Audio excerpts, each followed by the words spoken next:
સુરત મહાનગરપાલિકાએ હવે મચ્છરોના ઉપદ્રવ સામે લડવા માટે હાઈટેક પગલું ભર્યું છે। એઆઈ અને એમએલ આધારિત ડ્રોન ટેકનોલોજી દ્વારા હવે શહેરમાં ડેન્ગ્યુ અને મેલેરિયા જેવા રોગચાળાને નિયંત્રિત કરવાનો પ્રયાસ કરવામાં આવશે। સુરત મહાનગરપાલિકાના આરોગ્ય વિભાગ દ્વારા અંદાજે 67 લાખના ખર્ચે આ ખાસ પ્રોજેક્ટ અમલમાં મુકાયો છે। શરૂઆતના તબક્કામાં શહેરના લગભગ 150 સ્ક્વેર કિલોમીટર વિસ્તારમાં ડ્રોન દ્વારા મચ્છરોના બ્રીડિંગ સ્પોટ શોધી કાઢવામાં આવશે। હાઈ રિઝોલ્યુશન કેમેરા અને એઆઈ એમએલ ટેકનોલોજીથી સજ્જ ડ્રોન પાણી ભરાયેલા વિસ્તારો, ખાડી કિનારા, કન્સ્ટ્રક્શન સાઇટ્સ અને ગીચ વિસ્તારોમાં મચ્છરોના લાર્વા શોધીને ત્યાં જંતુનાશક દવાનો ચોક્કસ છંટકાવ કરશે। ખાસ કરીને ઉધના, લિંબાયત અને વરાછા જેવા ઝોનમાં આ પ્રોજેક્ટને પ્રાથમિકતા આપવામાં આવી છે, જ્યાં અગાઉ મેન્યુઅલ કામગીરીમાં મુશ્કેલીઓ આવતી હતી।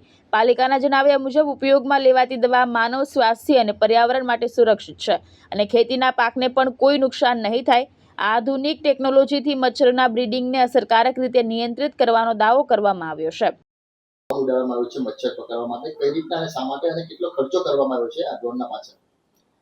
વર્ષ 2025-26માં આપણે બીપીડીસી વિભાગ, આરોગ્ય વિભાગનું સબ ડિવિઝન, એમના દ્વારા મચ્છરોના બ્રીડિંગ સ્પોટ શોધવા માટે આપણે ડ્રોનનો ઉપયોગ કરેલ છે।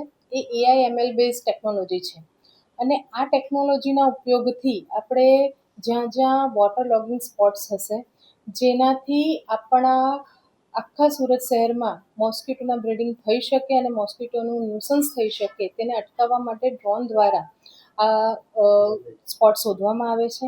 એ એવા સ્પોટ્સ છે જેમ કે ખાડી કિનારા, ઊંચી ઊંચી કન્સ્ટ્રક્શન સાઇટ, તે સિવાય જ્યાં માનવ બળથી પહોંચી ન વળાય તેવી જગ્યાઓ, એ જગ્યાઓ પર આપણે બ્રીડિંગ સ્પોટ શોધીએ છીએ, વોટર લોગિંગ સ્પોટ શોધીએ છીએ અને ત્યાં ડ્રોન દ્વારા આપણે સ્પ્રેઇંગ કરાવીએ છીએ ઇન્સેક્ટિસાઇડનું અને જંતુનાશક દવાના સ્પ્રેઇંગ પછી આપણે એમાં ફરીથી લાર્વલ ડેન્સિટી ચેક કરીએ છીએ કે જેથી કરીને બ્રીડિંગનો નાશ થયો છે કે નહીં તે પણ ચેક કરી શકાય।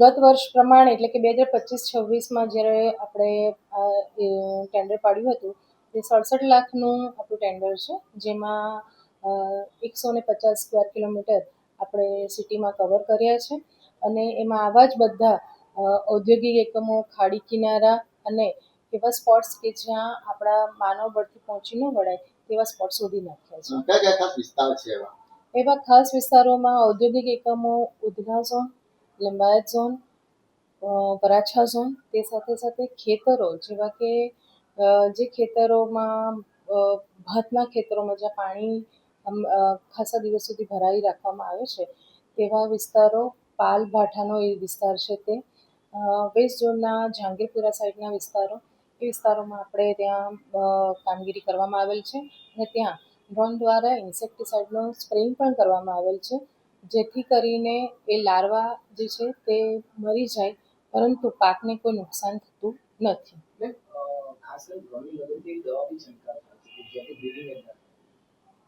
એવી દવાઓ આપણે ઇન્ટરડોમેસ્ટિકમાં છાંટીએ છીએ અને સાથે સાથે પેરીડોમેસ્ટિકમાં કન્સ્ટ્રક્શન સાઇટ છે અને ઓપન પ્લોટ્સ છે જે ચોમાસા દરમિયાન પાણીથી ભરેલા હોય છે, તેમાં આપણે પ્રિકોશનના રૂપમાં છાંટી રાખીએ છીએ કે જેથી કરીને એમાં ભવિષ્યમાં પણ બ્રીડિંગ ન થઈ શકે।